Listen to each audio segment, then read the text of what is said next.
Welcome student, day 8 में आप सभी का स्वागत है। आज का जो टॉपिक है वो टॉपिक है difference between profit and loss account and profit and loss appropriation account.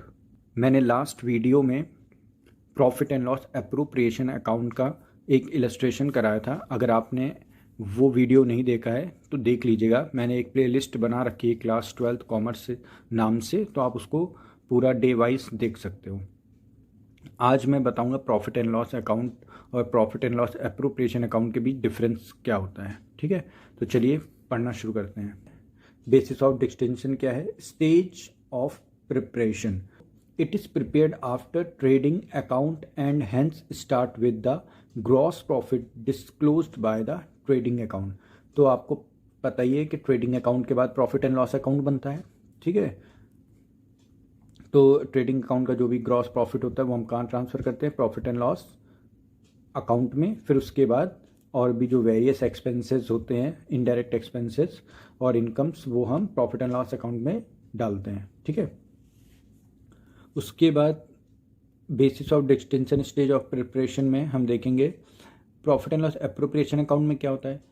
It is prepared after profit and loss account, यानी इस अकाउंट के बनने के बाद ये वाला अकाउंट बनता है। Profit and loss account trading के बाद बनता है और profit and loss appropriation account profit and loss account के बाद बनता है। ठीक है, यानी इससे पहले ट्रेडिंग के बाद profit and loss account, profit and loss account के बाद profit and loss appropriation account. ठीक है, ये बनता है। It is prepared after profit and loss hence starts with the net profit. तो प्रॉफिट एंड लॉस में जो भी नेट प्रॉफिट आता है उसको हम कहाँ ट्रांसफ़र करते हैं? Profit and loss appropriation account में ट्रांसफ़र करते हैं, जो भी प्रॉफिट एंड लॉस में हमारा नेट प्रॉफिट आता है। ठीक है, मैं आपको दिखा देता हूँ एक बार। ये देखिए, ये जो प्रॉफिट एंड लॉस अकाउंट लिखा है यही वो कह रहा है। ठीक है, कि जो भी नेट प्रॉफिट है ये नेट प्रॉफिट होता है जो प्रॉफिट एंड लॉस अकाउंट में आया होता है, उसको हम ट्रांसफ़र करते हैं profit and loss appropriation account में। ठीक है, इसी पॉइंट को वो कह रहा है।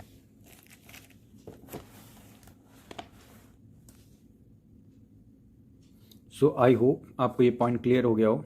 ठीक है, नेक्स्ट है objective. It is prepared to ascertain net profit और नेट लॉस। तो ये आप सभी को पता है, प्रॉफिट एंड लॉस अकाउंट हमें नेट प्रॉफिट या नेट लॉस पता करने के लिए हम बनाते हैं। ठीक है, it is prepared to distribute the net profit of the year among the partners. तो जो भी नेट प्रॉफिट आता है उसको फर्दर डिस्ट्रीब्यूट किया जाता है पार्टनर्स में। ओके, तो ये हम profit and loss appropriation account में अपने लास्ट वीडियो में देख ही चुके हैं कि कैसे डिस्ट्रीब्यूट होता है। ओके, तो नेक्स्ट पॉइंट है opening and closing balance. This account has neither opening balance nor closing balance. तो प्रॉफिट एंड लॉस का कोई भी ओपनिंग और क्लोजिंग बैलेंस नहीं होता है। This account may have opening as well as closing balance. Profit and loss appropriation का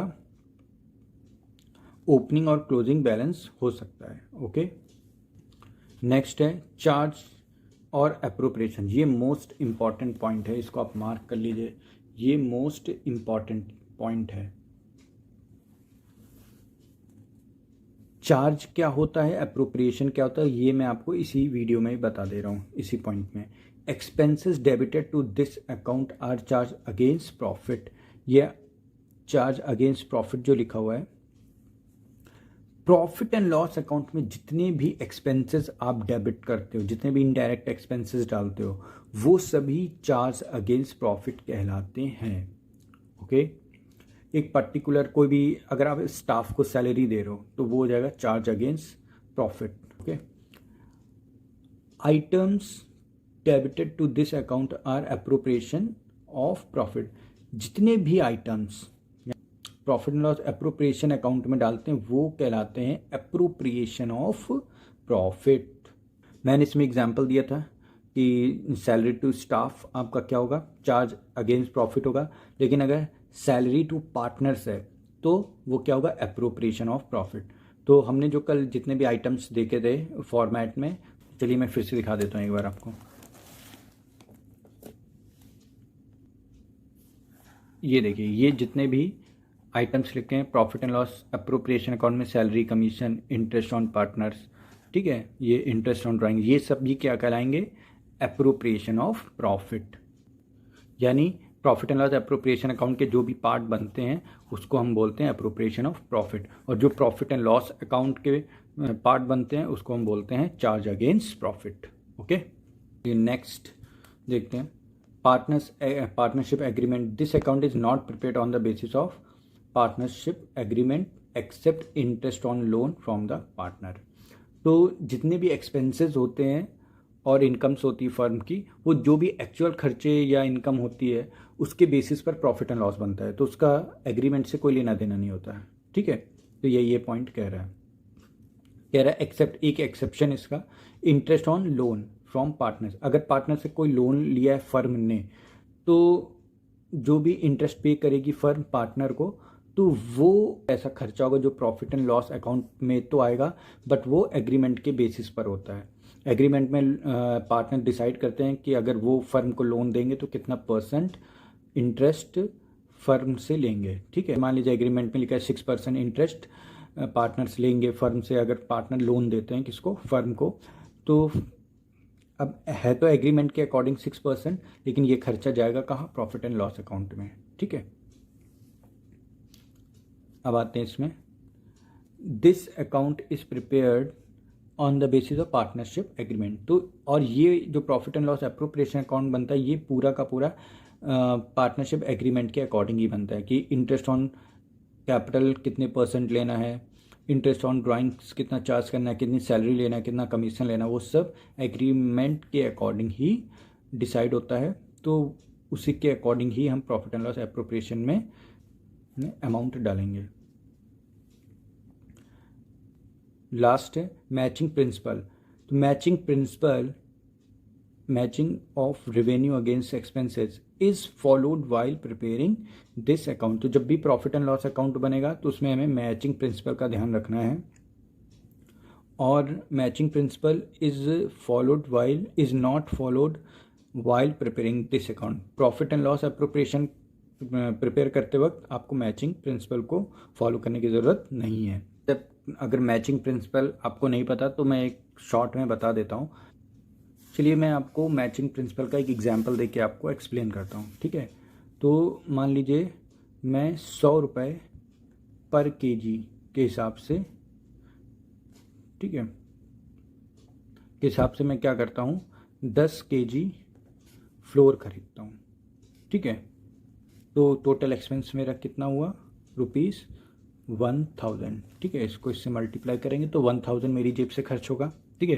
तो मैं एक्सपेंस में कह सकता हूँ डाल दूँ ₹1000, क्योंकि मेरा तो खर्चा 1000 हुआ, ठीक है। अब मैं